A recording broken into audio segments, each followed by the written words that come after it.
কিনা জানি না, গুঁড়ো গুঁড়ো ফল ধরেছে কিরকম। এগুলো ফুল, ফুল থেকে আস্তে আস্তে ছোটো ছোটো ছোটো গোল গোল গোল গোল ফল ধরেছে।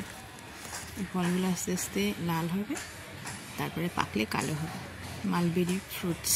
খিচুড়ি আর তার সাথে হবে ব্রোকলি, ব্রোকলি ভাজা, ব্রোকলি টমেটো রসুন ফসুন ইত্যাদি দিয়ে ভাজা, পেঁয়াজ পেঁয়াজ দিয়ে একদম chilli chicken style.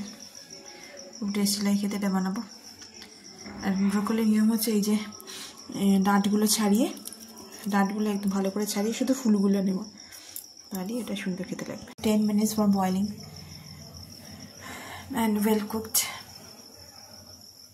One well cooked, it takes only 10 minutes, which is less than cooking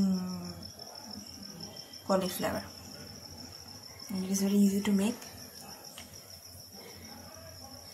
and it needs only 3 tablespoons oil. Okay, this less oil cooking, this is a kind of less oil cooking. শীতকালেই ভালো লাগে। এখন কেওড়া পুকুর বাজারে ব্রোকলির 1 piece broccoli only 20 rupees. Price of 1 broccoli 20 rupees only. Broccoli ready, and I prepared this dough for motorshoti kuchuri.